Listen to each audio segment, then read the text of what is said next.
नमस्कार। आज हम एक ऐसे केस पर बात करने जा रहे हैं जिसने, मुझे याद है, पूरे देश को एकदम सन्न कर दिया था। 2018 का दिल्ली का बुराड़ी कांड। देखिए, आज हम सिर्फ उन घटनाओं के दोहराएंगे नहीं, हमारे पास इस पर कुछ सामग्री है। एक तो है घटना का पूरा विवरण देता हुआ लेख, और दूसरा एक नाटकीय स्क्रिप्ट भी है जो सबूतों पर आधारित है।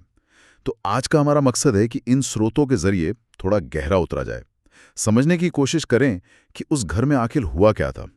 11 लोगों की मौत कैसे? क्या ये खुदकुशी थी, या हत्या, या कुछ और ही था? चलिए कोशिश करते हैं इस उलझी हुई गुत्थी को थोड़ा सुलझाने की। तो बात शुरू होती है 1 जुलाई 2018 की सुबह से। दिल्ली का बुराड़ी इलाका है संत नगर। वहां एक 3 मंजिला घर में चुंडावत परिवार रहता था। कुछ लोग उन्हें भाटिया परिवार भी कहते थे। ये लोग मूल रूप से राजस्थान के थे, पर दिल्ली में शायद 1990 के आसपास से रह रहे थे। बाहर से तो सब ठीक लगता था, मतलब एक खुशहाल परिवार, उनका प्लाईवुड वगैरह का काम था। हाँ, बिल्कुल। बाहर से एकदम सामान्य, लेकिन उस सुबह, जैसा आपने कहा, कुछ बहुत बहुत अजीब हुआ। उनकी जो दुकान थी नीचे किराने की, वो रोज सुबह 6 बजे तक खुल जाती थी। पर उस दिन 7 बज गए, दुकान बंद। पड़ोसियों को शक हुआ। सुबह करीब 7:15 बजे जब दूध वाला भी आया और दरवाजा खटखटाया, कोई जवाब नहीं मिला। तब पड़ोसी अंदर गए। हाँ, गुरचरण सिंह थे एक पड़ोसी, परिवार के काफी करीबी थे। वो कुछ और लोगों के साथ दीवार फांदकर अंदर गए, और जो उन्होंने देखा वो दिल दहला देने वाला था। कैसा मंजर था वो? क्या बताते हैं हमारे स्रोत? लेख और स्क्रिप्ट दोनों में ही उस भयानक सीन का जिक्र है। ग्राउंड फ्लोर पर जो आंगन जैसा एरिया था, वहां छत की लोहे की ग्रिल से 10 लोग लटके हुए थे। 10? हाँ, 10। एक ही परिवार के। इसमें बच्चे भी थे, बड़े भी। मतलब 15 साल से लेकर 57 साल तक की उम्र के लोग। और वो ऐसे लटके थे जैसे एक झुंड में, एक अजीब से पैटर्न में। सबकी आंखों पर पट्टी बंधी थी, मुंह पर टेप, हाथ पीछे बंधे हुए थे, और पैर भी बंधे थे टखनों से। उफ, ये सुनना ही कितना भयानक है। लेकिन परिवार में तो 11 लोग थे। जी हाँ, 11वीं सदस्य थीं परिवार की सबसे बुजुर्ग महिला, नारायणी देवी, 77 साल की। उनका शव मिला पहली मंजिल पर, एक अलग कमरे में बिस्तर पर। उनकी मौत लटकने से नहीं हुई थी। पोस्टमार्टम में आया कि उनका गला घोंटा गया था। और घर में कोई और भी था? सिर्फ उनका पालतू कुत्ता टॉमी। वो छत पर एक कमरे में बंधा हुआ मिला, बस वही जिंदा था। तो जाहिर है पहली नजर में तो ये किसी बड़ी साजिश या हत्या का ही मामला लगा होगा। पुलिस ने क्या किया पहले? बिल्कुल। दिल्ली पुलिस ने शुरू में आईपीसी 302 यानी हत्या का ही केस दर्ज किया। ये स्वाभाविक भी था। लेकिन जब क्राइम ब्रांच ने जांच संभाली, घर की तलाशी हुई, तब कुछ ऐसा मिला जिसने पूरी कहानी ही पलट दी। आप उन डायरियों की बात कर रहे हैं? हाँ, वही। घर से 11 रजिस्टर मिले, डायरी कह लीजिए। और ये कोई हाल फिलहाल की नहीं थी, करीब 11 साल से लिखी जा रही थी, 2007 से 2018 तक। अच्छा, और इनमें था क्या ऐसा खास? रोजमर्रा की बातें थी या? नहीं, रोजमर्रा की बातें नहीं थी। इनमें तो एक अजीब तरह के, मतलब आध्यात्मिक सफर का ब्यौरा था, निर्देश थे, अनुष्ठान थे। निर्देश? कैसे निर्देश, जिसने पुलिस को हत्या से हटकर सोचने पर मजबूर कर दिया? उनमें एक पूरी योजना लिखी थी, जिसे वो लोग बड़ तपस्या या कोई खास पूजा कह रहे थे। मकसद बताया गया था मोक्ष या किसी बड़ी शक्ति से मिलना। और उसमें साफ साफ लिखा था कि कैसे आंखों पर पट्टी बांधनी है, हाथ पैर कैसे बांधने हैं, कानों में रुई डालनी है, और फिर एक खास तरीके से लटकना है, जिसे वट तपस्या कहा गया, जैसे बरगद की जड़ें लटकती हैं। लेकिन सबसे अजीब बात जो आपने पहले बताई। हाँ, सबसे चौंकाने वाली बात यही थी कि डायरी के हिसाब से उनका मरने का कोई इरादा नहीं था। मरने का इरादा नहीं? फिर इसका क्या मतलब हुआ? वो तो मृत पाए गए। देखिए, डायरी में जो लिखा था उसके मुताबिक उन्हें पूरा यकीन था, पक्का विश्वास, कि जैसे ही वो ये क्रिया करेंगे, मतलब लटकेंगे, कोई अलौकिक शक्ति आएगी, जिसे वो बाबा कहते थे। माना जाता है कि ये ललित के पिता भोपाल दास की आत्मा थी। वो शक्ति उन्हें बचा लेगी। हाँ, उन्हें लगता था कि वो बस बेहोश होंगे। शायद डायरी में लिखा था पानी का रंग बदलेगा, आसमान हिलेगा, और फिर वो सब एक साथ जाग जाएंगे, एक बेहतर जिंदगी के लिए। ये तो यकीन करना मुश्किल है। उनके लिए ये मौत नहीं थी, ये एक तरह का टेस्ट था, एक आध्यात्मिक परीक्षा जिसे उन्हें पास करना था। क्या इस बात को साबित करने के लिए कोई और सबूत भी मिला, सिर्फ डायरी के अलावा? हाँ, कई और सबूत थे जो इसी तरफ इशारा कर रहे थे। एक तो सीसीटीवी फुटेज।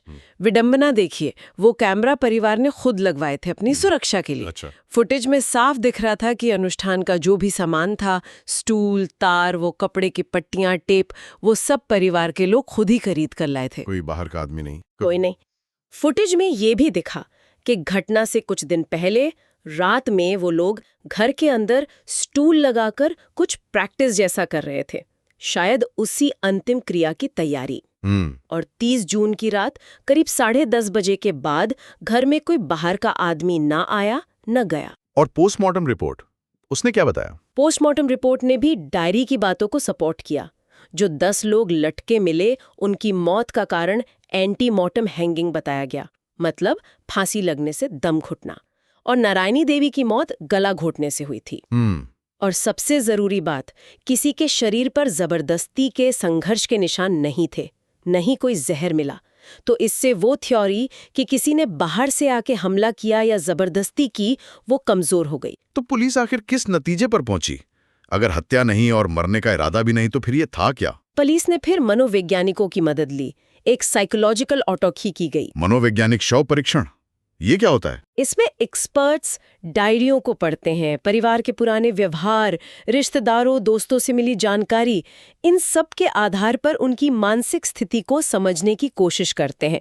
और उनका निष्कर्ष ये था कि ये जानबूझकर की गई आत्महत्या नहीं थी, ये एक अनुष्ठान के दौरान हुआ हादसा था। हादसा? हाँ, accidental death during a ritual performed सिंक्रोनिकली, मतलब वो एक अनुष्ठान कर रहे थे सब मिलकर और उसी में हादसा हो गया। क्योंकि परिवार एक शेयर्ड साइकोसिस का शिकार था। उन्हें पुनर्जीवन का इतना पक्का यकीन था कि उन्हें लगा ही नहीं कि इसमें जान जा सकती है। आखिर में 2021 में पुलिस ने क्लोजर रिपोर्ट फाइल कर दी। कहा कि कोई बाहरी साजिश नहीं थी, ये परिवार का सामूहिक अनुष्ठान था जो एक साझा भ्रम की वजह से दुखद अंत में बदल गया। साझा भ्रम, शेयर्ड साइकोसिस, आपने इसका जिक्र किया। ये होता क्या है असल में?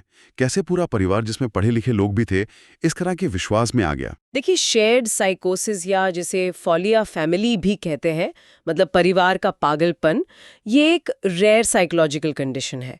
इसमें होता ये है कि एक व्यक्ति होता है, प्राइमरी केस, जिसे कोई भ्रम या वहम होता है, और धीरे धीरे उसका वो वहम उसके करीबी लोगों में, खासकर परिवार वालों में फैल जाता है। वो लोग भी उसी वहम को सच मानने लगते हैं, बिना सवाल किए। और इस केस में प्राइमरी केस कौन था? माना जाता है कि वो ललित चुंडावत था, परिवार का छोटा बेटा। ललित, हाँ। तो उसकी क्या भूमिका थी इसमें? ये सब शुरू कैसे हुआ? इसकी जड़ें शायद 2007 में जाती हैं। तब परिवार के मुखिया भोपाल दास, यानी ललित के पिता, उनकी मौत हुई थी हार्ट अटैक से। उसके कुछ टाइम बाद ललित का पहले एक एक्सीडेंट हुआ था जिसमें उसकी आवाज चली गई थी, ऐसा कहा जाता है। वो अचानक फिर से बोलने लगा। अच्छा। और उसने दावा करना शुरू किया कि उसके पिता की आत्मा उसके अंदर आती है। पिता की आत्मा? हाँ, और वो आत्मा परिवार को गाइड करने के लिए निर्देश देती है। अब शुरू में ये निर्देश शायद ऐसे होंगे, घर में ये करो, बिजनेस में वो करो, अनुशासन रखो, और हो सकता है परिवार को लगाओ कि हाँ, इससे फायदा हो रहा है। तो धीरे धीरे परिवार उसकी बातों पर यकीन करने लगा। ऐसा ही लगता है। डायरियों में जो भी लिखा था वो पिताजी या बाबा के आदेश की तरह लिखा था। ललित बताता था और परिवार के दूसरे लोग, खासकर प्रियंका जो उसकी भतीजी थी, और टीना ललित की पत्नी, वो लिखती थी। समय के साथ ये निर्देश और मुश्किल होते गए। तरह तरह के अनुष्ठान, नियम, बंधन सब शामिल हो गए। परिवार बाहर से बिल्कुल नॉर्मल दिखता था, लेकिन अंदर ही अंदर वो ललित के प्रभाव में थे, एक अलग ही दुनिया में जी रहे थे, जिसका सेंटर पॉइंट पिताजी की आत्मा और मोक्ष का आइडिया बन गया था। पर यह सोचना कितना मुश्किल है, 11 लोग, उसमें पढ़े लिखे भी थे, प्रियंका तो शायद नौकरी भी करती थी, कोई सवाल नहीं उठाया किसी ने? डायरियों में ज्यादातर तो पालन करने, एकता रखने और आत्मा के प्रति पूरे समर्पण की ही बातें हैं। सीधे तौर पर शक या असहमति का जिक्र तो नहीं मिलता। हाँ, कहीं कहीं लिखा है कि गलती करोगे तो सजा मिलेगी या चेतावनी दी गई है। तो शायद कभी किसी ने पूरी तरह बात न मानी हो, पर कुल मिलाकर सबने ललित के नेतृत्व और पिताजी के निर्देशों को मान लिया था। यही तो साझा मनोविकृति की ताकत है। आपका अपना तर्क, बाहरी दुनिया की सच्चाई, सब पर वो सामूहिक विश्वास हावी हो जाता है। हमारे पास जो नाटकीय स्क्रिप्ट का सोर्स है वो शायद उस माहौल को समझने में मदद करे। हाँ, वो स्क्रिप्ट कोशिश करती है उस आखिरी रात के माहौल को दिखाने की, कि कैसे ललित एकदम शांत, दृढ़ होकर निर्देश दे रहा था और पूरा परिवार, बच्चे भी एक जैसे किसी पवित्र काम की तरह पूरी श्रद्धा से, बिना डरे, बिना झिझक के वो सब कर रहे थे। एक सीन है उसमें जहां टीना डायरी में आखिरी एंट्री लिख रही है, इसी विश्वास के साथ कि ये मौत नहीं है, ये तो बस एक पड़ाव है, एक ऊंचे मकसद के लिए। ये दिखाता है कि वो विश्वास कितना गहरा और कितना भयानक था। और किसी बाहरी बाबा या तांत्रिक का हाथ? नहीं, जांच में ऐसा कोई सबूत नहीं मिला, कोई बाहरी पंथ या कल्ट शामिल नहीं था। ये पूरी तरह से परिवार के अंदर ही पनपा हुआ भ्रम था। इस घटना का समाज पर, मीडिया पर क्या असर हुआ? जाहिर है बहुत बड़ा रहा होगा। बिल्कुल, पूरा देश हिल गया था। ये सिर्फ एक क्राइम स्टोरी नहीं थी, इसने मेंटल हेल्थ, अंधविश्वास, परिवार के अंदर के दबाव, सामाजिक अलगाव, कितने ही गंभीर मुद्दों पर बहस छेड़ दी। लोग ये सोचकर परेशान थे कि एक नॉर्मल दिखने वाला परिवार अंदर से इतने गहरे भ्रम में कैसे जी सकता था। मीडिया कवरेज तो बहुत ज्यादा थी। हाँ, बहुत ज्यादा। बाद में नेटफ्लिक्स पर 2021 में एक डॉक्यूमेंट्री भी आई, house of secrets, the Burari deaths. काफी चर्चित रही वो। उसने इस केस को दुनिया भर के लोगों तक पहुंचाया। हाँ, मैंने भी देखी है वो। और हाल में भी शायद कोई वेब सीरीज आई है। हाँ, 2024 में गांठ चैप्टर 1 जमुना पार नाम से एक सीरीज आई जो इसी घटना से प्रेरित बताई जा रही है। और पहले भी क्राइम पेट्रोल जैसे शोज में ये केस दिखाया गया है।